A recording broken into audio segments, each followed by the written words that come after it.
Welcome back to another Ask Tyler, answering your big fantasy football questions. Let's jump into it. So, the first question: what's your strategy when looking to trade players like Josh Jacobs? Is it sensible to give uncertainty discounts, or is it a smarter play to hold? I usually say when a player's in a storm, just wait and hold until the storm passes. You're going to get really low ball offers, and I mean really low ball. If somehow a good offer comes in, I'm willing to sell them. But usually I just hold throughout problems like this, like his holdout situation. Next one. What are the chances that Roschon Johnson has any relevance this season? What's your long-term outlook? That offense feels difficult to project. So when there's a running quarterback, we know that the running back doesn't get work in the passing game, and they have to pretty much get everything to be valuable.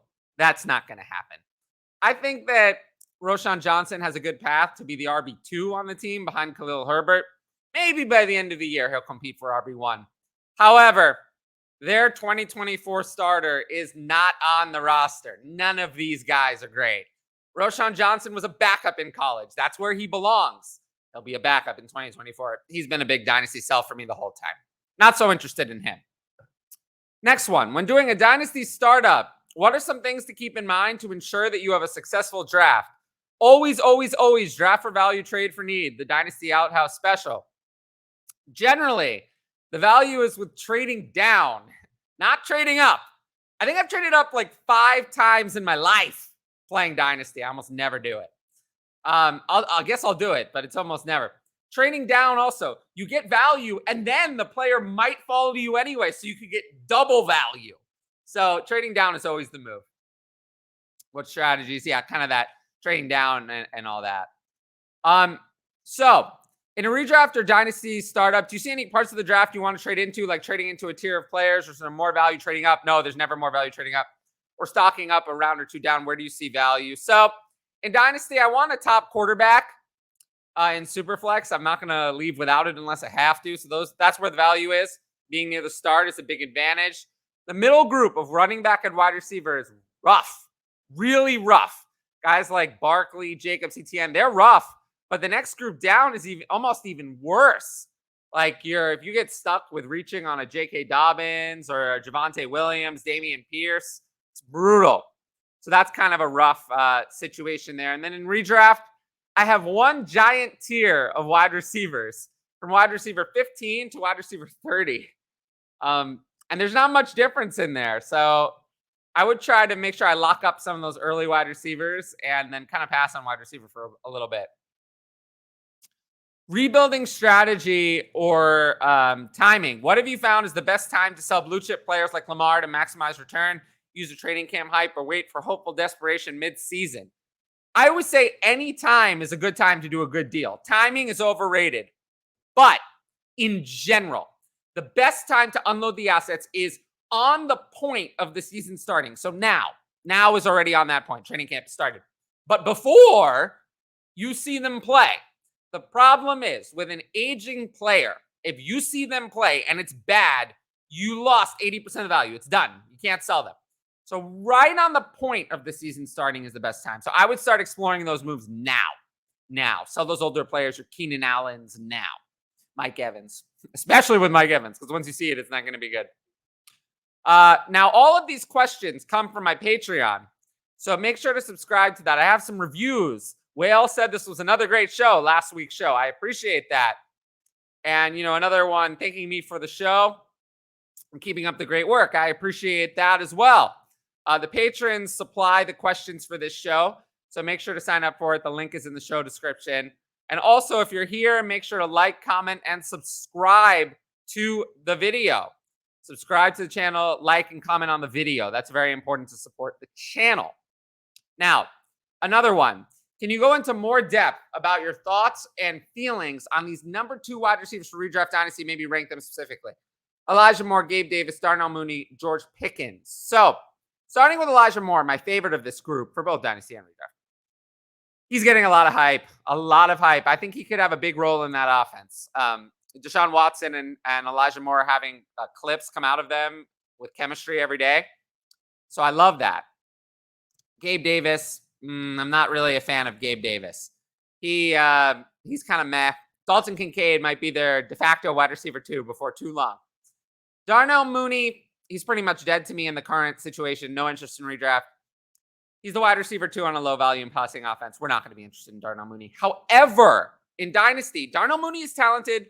And in free agency, it's almost, which he's a free agent after this year, almost guaranteed he's going to be in a better situation than he is now. He's a wide receiver 2 on a low volume passing offense. It can't get much worse. So he has an opportunity to gain some value in free agency. George Pickens, I don't know. I mean, I like him, but I'm a little worried. I guess I like him more straight up versus Elijah Moore. In Dynasty and redraft, he's Pickens, though, I don't know. Value's starting to drop a little bit. I'm a little bit worried. Although we did hear Deontay Johnson was hurt, so that could be a little bit of a lifeline. We need Kenny Pickett to step up a lot for George Pickens to be good. Where do these guys stack up against the rookie class this year? None of these guys are a safe redraft pick. George Pickens is the best because he has the most upside. And outside of Addison, most of the rookies will be number 3 on the depth chart. I don't agree with that. I don't agree with that at all. I think Jaxon Smith-Njigba is going to be number 1 on the depth chart by the end of the year, and number 2 over Tyler Lockett very fast. I know Tyler Lockett's good. Jaxon Smith-Njigba is way better. Way, way better. It doesn't matter. I mean, he was at a 19-year-old, outplayed Garrett Wilson and Chris Olave. Tyler Lockett is just not that. So JSN is going to be number 2 or number 1 on the depth chart very soon. What is a hot take you're the most proud of?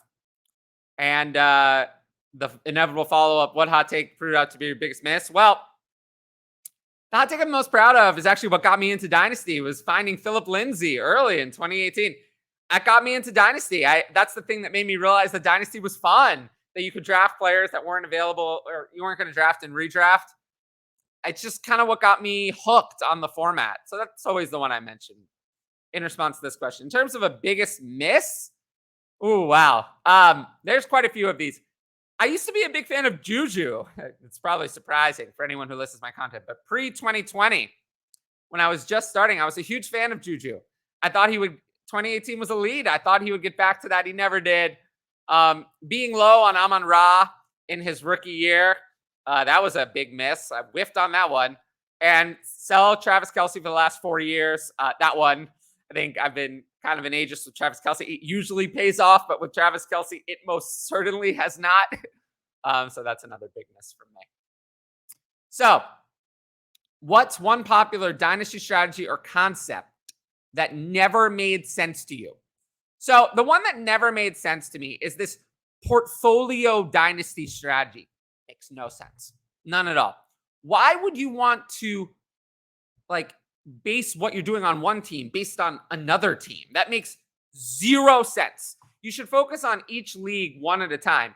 If you're that worried about risk, meaning you're risking money you can't lose, you're doing something wrong. Dynasty fantasy football is supposed to be a hobby. If you're risking that kind of money, it's so scary that you have to do investment strategies. Then you're risking money you shouldn't be playing fantasy football with. So for me, I just want to try to win. I'm in it for winning. So I try to make every team better. I don't give a fuck about a generalized portfolio. That is so ridiculous. It's a horrible strategy. It actually actively hurts you. But it gets so much praise for no reason. It's a stupid strategy. Don't do it. Just focus on winning every league. Focus on each league. Why should what you do in one league affect another? Don't get it. Never gotten it. It's dumb to me. Last question, a trade question. 1 QB tight end premium. Would you rather have Bryce Young and Sam LaPorta or CJ Stroud and Dalton Kincaid? For me, obviously Young is greater than Stroud and Kincaid is better than LaPorta. Just for me, though, everyone except Stroud in this trade is getting a lot of hype. But I will say, Dalton Kincaid has the opportunity to be a game breaker. I don't think any of these other players will break fantasy, but Dalton Kincaid could. So for that reason, I'll lean CJ Stroud and Dalton Kincaid. It's very fair, though. As for this video, I appreciate everyone for watching, for sticking with the channel. If you like it, make sure to like, comment, and subscribe. Hit the notifications bell to be notified about future content. And if you want to ask questions for a future show, sign up for the Patreon, patreon.com/fantasyadvice. Link is in the show description. Once again, thanks to everyone for watching, and I will see you all next time.